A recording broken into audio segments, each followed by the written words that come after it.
Good afternoon, gents. Thank you for joining us. Coach, if you'd like to deliver an opening statement once you get settled, that'd be great. Thank you very much. We'll open up to questions after that. Yeah, I can't move.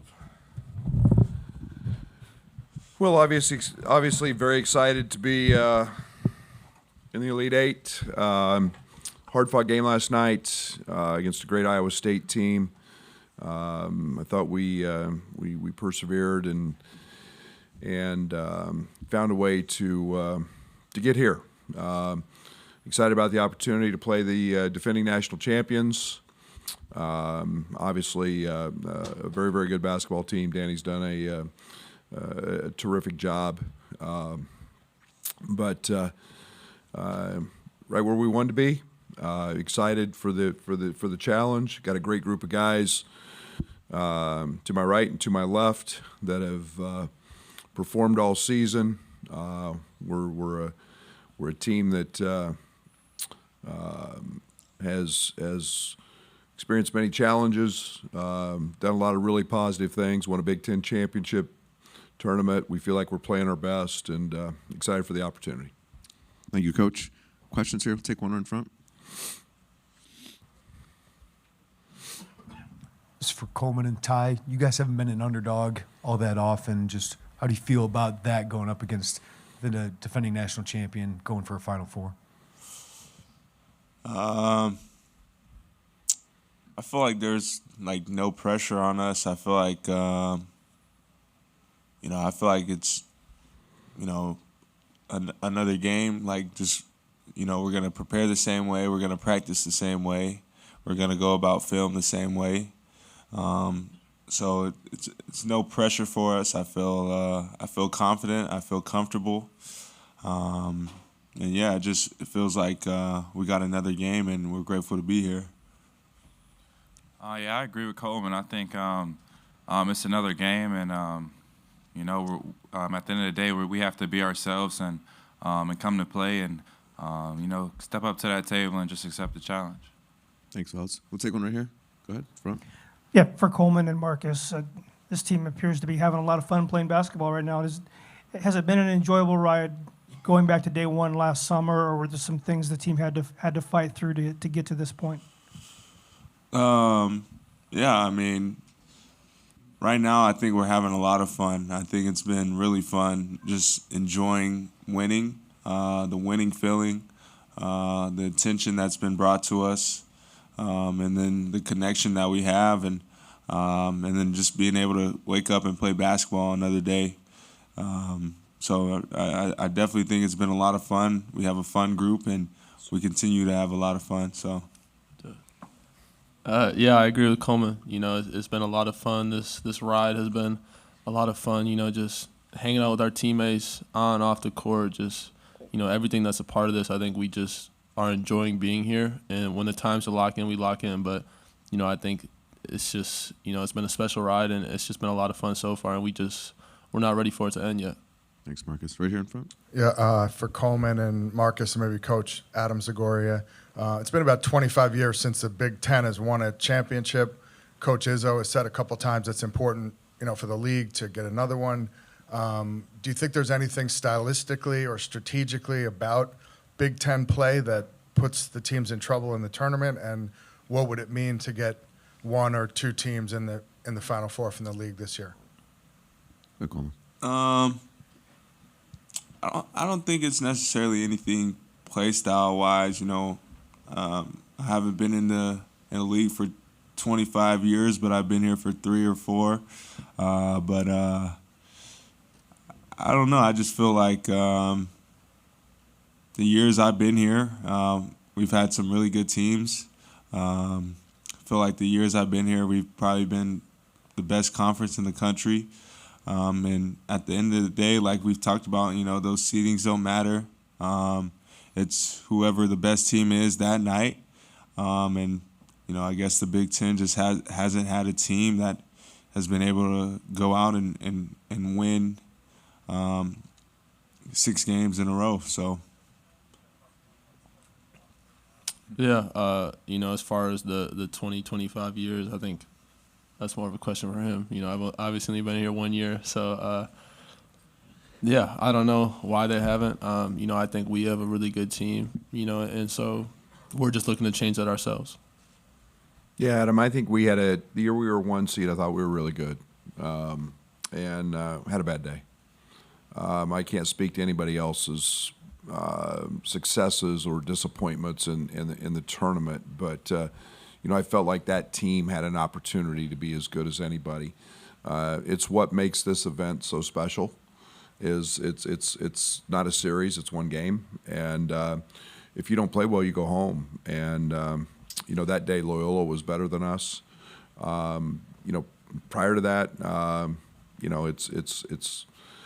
there's been a lot of good teams. It's been the best league in the country for a long time. It's very passionate, great coaches, but it'd be nice. I think everything's cyclical a little bit, and I hope we've got multiple teams in it this year.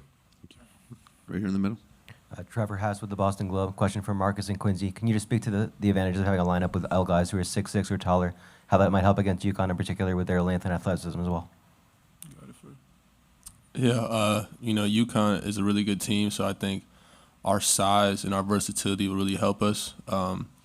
They beat a lot of teams on the boards. They get a lot of second chance points, so I think our size, we just got to play really physical and keep them off the boards to give ourselves a better chance. Yeah, like Marcus just said, we have to be physical, use our size, especially on the rebounding aspect of the game. They're a really good offensive rebound team, so we'll have to really match their physicality and be more physical than them. Thanks, guys. Back left here. Brad, Annie Costable from the Chicago Sun-Times. What has your prep looked like in anticipation of playing UConn, and now that you know that you have them, how does it change? Well, it was early morning, and it's not overly complicated. They are who they are. We are who we are. It's a quick turn. Danny and those guys and his staff do an incredible job offensively. They run a lot of sets. Nothing that we haven't seen throughout the course of Big Ten play and postseason. We've got to guard it. We can't get too in depth, but I think we've got to hammer home some of the important aspects of what we want to try to do on both ends of the court. So we'll go to the practice court here. We'll be active and in terms of covering some of those things, and it ultimately comes down to good players making plays in a game like this, and then handling all the intangible things. Just a quick follow-up for the guys. Knowing that a trip to the Final Four would likely have to go through UConn, how much have you watched their tournament run so far? Go ahead, Marcus, if you're able. I haven't watched their tournament run very much. I've watched a lot of games. Honestly, I watched the exciting games, and they've been blowing out teams. So, I haven't really followed much attention to them. We'll be watching a lot of film. We have watched a lot of film, so, we'll have a good understanding for what they do. Anyone else? What's up? Go ahead, Johnny. John Fanta from Fox Sports. This is for any of the players. Marcus, you said the other day that Coach, his approach is so professional. He treats you guys like a pro team. Yet, maybe the video of this tournament is Coach coming in the locker room last night. The aggressiveness, the agility, the mobility. Thank you. I appreciate that. Coach, I envy you. I couldn't move that fast if I was chasing a burger. When you think about the way that he approaches that with the water gun, did you ever think that you'd be seeing these images when you were getting recruited by him? I don't know if I ever thought I'd see him the shirt off with the water gun. I don't think that was a part of the recruiting process. But he gets the rep of being the hard-nosed guy, but on the inside he's really kind of soft. Soft. Yeah, he's kind of soft on the inside, and he likes to have I've never fun. been called that in my life, Marcus. But we just. That's good. Part of this run is just enjoying the moment, and you got to have fun. We play basketball to have fun, and, we love the game. So enjoy the moments and be locked in when we got to be locked in. Coach, can you reflect on where this is originating from? And Did you ever think you'd be doing this? If you knew the grief I caught from my 2 daughters last night, and Adam Fletcher, our strength coach, has been told that he has to get busy with my ab workouts. I truly wanted to just be dry and have something to wear when I had to come meet with you all, but no, we celebrate winning. We talk about winning a lot, and winning's really hard. We ask these guys to work their tail off every day, and it's our moniker, everyday guys. And I don't want winning to ever just be a relief. Like, next game. I don't want that. I want them to enjoy that moment for whatever it is, 30 minutes, whatever it is. And our strength coach, our staff have kind of come up with some different ideas. It's fun. They're dragging me along for an unbelievable ride. I mean, this makes you never want to quit coaching when you're around guys that it's not the winning, it's who they are. You know, every one of these guys is a comedian in their own right, and yet we know when to flip the switch. So, yeah, they've got a 60-year-old man taking his shirt off and you know, doing his best dad bod. So it's probably not very good, not very easy to look at. Hard to follow that one up. All right, we have a few more minutes for questions for our student athletes. Go ahead there. Jimmy Golan from the Associated Press. When you guys left the press conference the other night, you did something with the chairs. What was that? Is that a superstition, or is there a metaphor for it going on there, or something like that? Go ahead, Marcus. That's these 2 guys. Okay. These 2 guys got the chair game going. What's that all about? We just want to be respectful human beings and pushing our chairs. I didn't. It's a great answer, though. We just did you see something? We just pushed in our chairs, right? We just want to be respectful. All right, good answer. There we go. Right to the right, please. Coach Kyle Hightower from the Associated Press. You talked earlier about the challenges you guys have faced this season.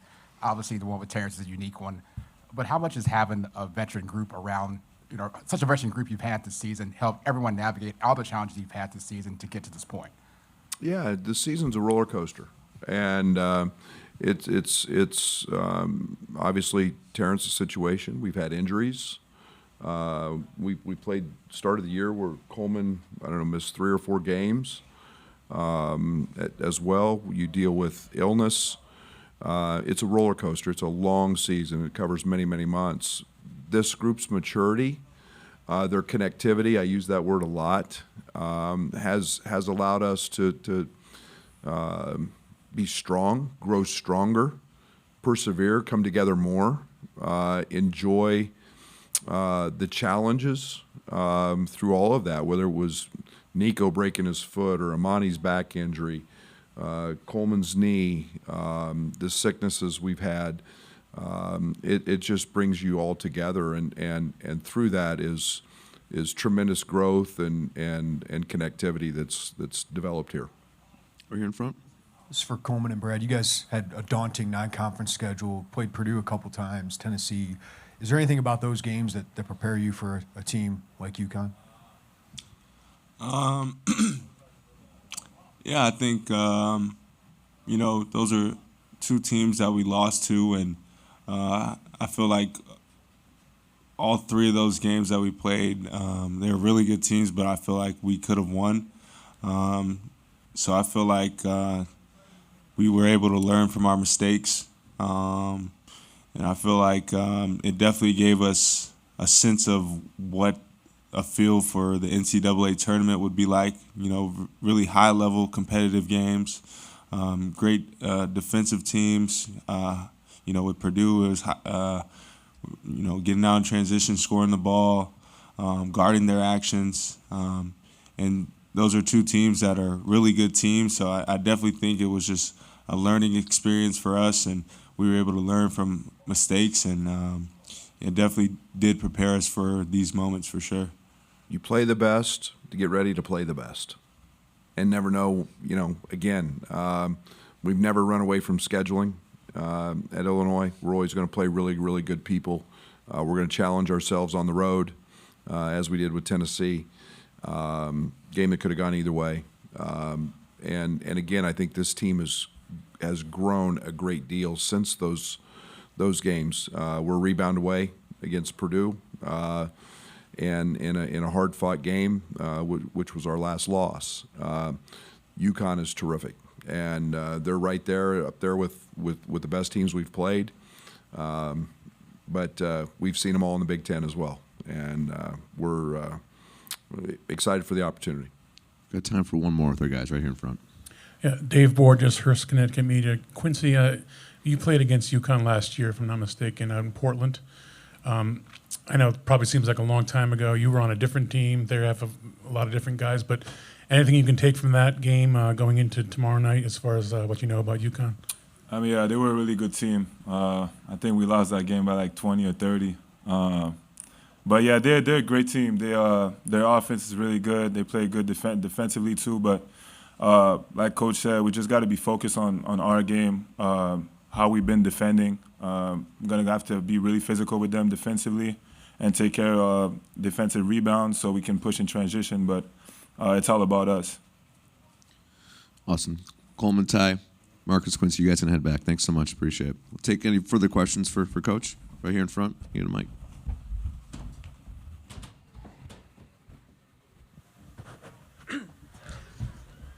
Yeah, Brad Underwood from.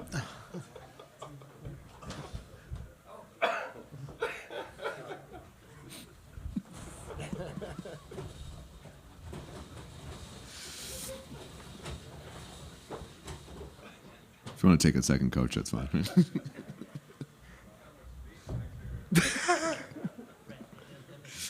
Coleman knocked himself out back here, by the way. Go ahead. Yeah. Yeah, Brad Underwood from the Hartford Courant. Various coaches through the years have offered the idea that the regional final, the Elite Eight, is the toughest game, the hardest game, the most pressure-packed game of the tournament to get through. I was wondering if, in your experiences or conversations, if you had any thoughts on that idea. Yeah, I've been in one when I was at Kansas State, and it was Butler's first trip to the Final Four. I don't know about that. I think the opening game can be really, really hard. None of them are easy. You've got to be prepared. I think there's a sense, I could see where some people think there's a sense of relief to get to a Final Four. Everybody's got a challenge. They're quick turns. You've got to flip the script mentally. It's still an unbelievable opportunity to do something great, and we're one of 8 that are still standing with an opportunity to go to Arizona. Right here, Coach. Yeah, Doug Bouchon, Rivals.com. Coach, you get to this level or this, in the tournament, it seems like all these games turn into possession games late. Do you find yourself calling more plays, dialing up more plays from the bench rather than just letting the ball find Marcus or find Terrence? In certain situations, I think that we understand that we try to, in league play, we tell our team 75% of all the games are going to be 2 possessions. So we try to prepare for those and have ideas. Every game's got a different identity to it. Last night was no different. We're gonna try to go to a matchup. We went to Dane quite a bit with TJ on the bench with fouls. I don't worry as much about the offensive end as I do the defensive end sometimes. So it can get fairly complex in terms of the chess game that you play in late game situations. Right here in front, Coach. Brad, what makes UConn so unique and so challenging? Really good players, and they're really well coached. And I mean, it's really and the fact that their point guard got 6 offensive rebounds yesterday. They punish you on the glass, and we try to do the same thing. We try to make you hurt on the offensive glass. They run in transition. They get a ton of threes in transition. We love to run in transition. We love to score under 7 seconds. So it's some mirroring styles. I've got tremendous respect for how hard they play. They've got a little bit of everything in terms of Castle being an elite defender. Caravan at 6'8", 6'9" is just a deadly three-point shooter, and especially in transition. So, they've got size. And they play really fast and they play really hard. From here, Coach, to the left. Gavin Key from the London Day. Just wonder what your impressions are of Steph Castle. He's a freshman, kind of making an impact when with a lot of older teams these days. Yeah, he's not kind of making an impact. He's making a big impact. He's an elite defender, elite. He competes really hard. It's very hard to find freshmen that play that hard, that know how to play that hard. Usually they've been coddled and told how great they are for the first 6 years of their being in basketball, so they think they're great and arrived. That one knows how to play really, really hard. He's a great slasher. His offensive game is developing, but he's impactful. The job he did on Boo Buie in our league and from our league in the NCAA tournament game was very impressive. So just really impressed with him. Danny's got him playing so hard, and that's impressive for a freshman. Back to the right here, Coach.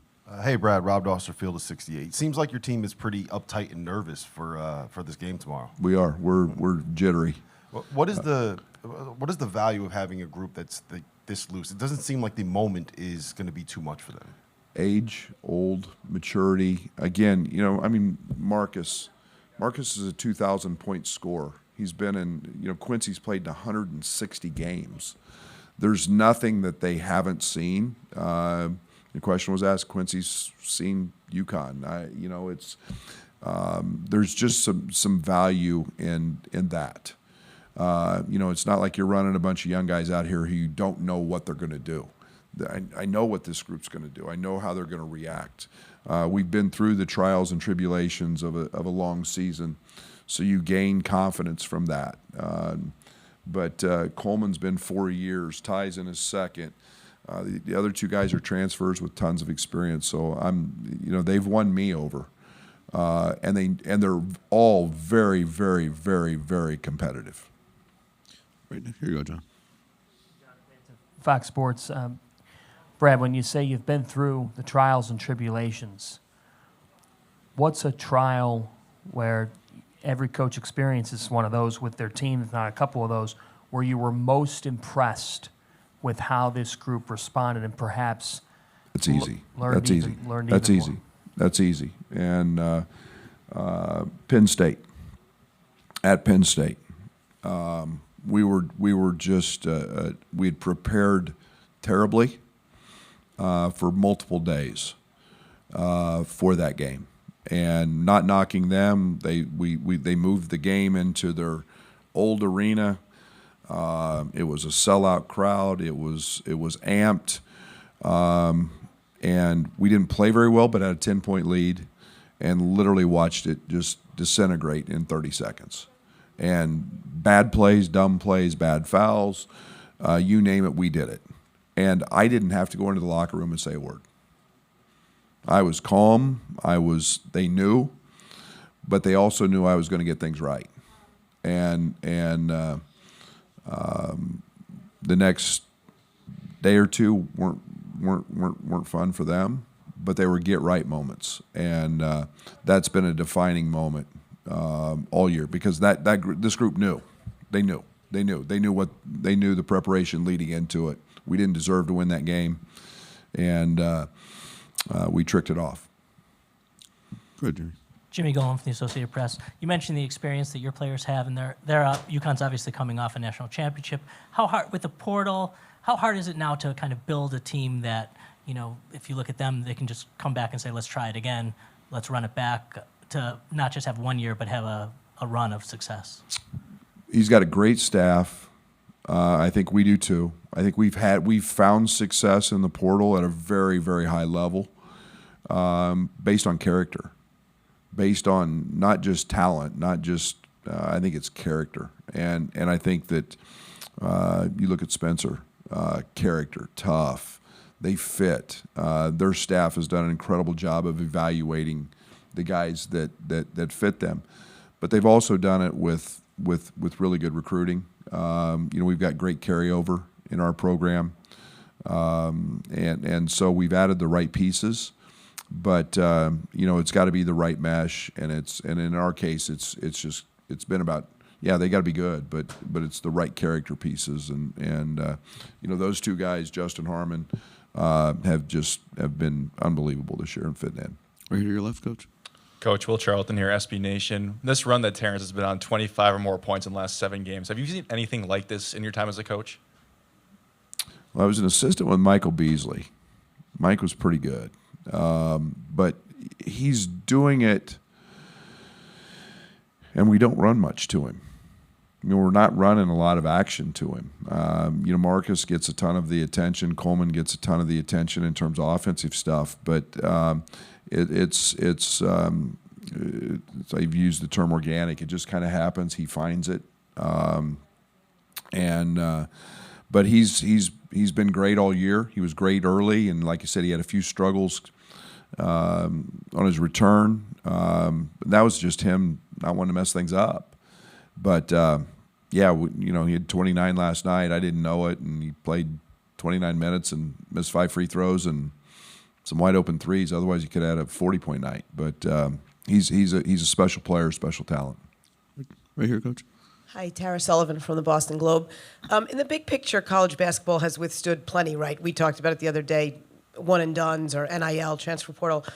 I just wonder personally how it feels that gambling has become such a ubiquitous presence in the game, something that it used to be so taboo. If it bothers you, if it concerns you, just how you feel about just almost like a partner in some ways, what a big part it's become in the college game and in sports in general.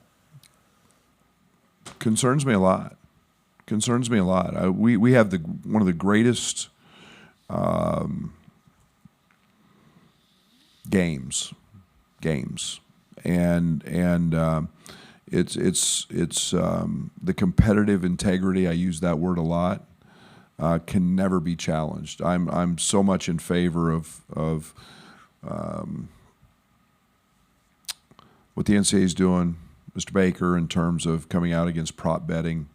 I think that's we in the Big Ten, our commissioner, our athletic directors put in place this year injury reports before games. Huge. So I think it's something we're always going to have to keep educating on. I think we're naive if we don't think that it's not happening everywhere. It is, but I think we have to do our part to educate our young people. I think we have to continue to do everything we can to be preventive. We're not a pro franchises where we have, drive into buildings and drive into gated communities and nobody ever knows. We got college kids wearing boots in dorms, and being seen. So I think we've got to be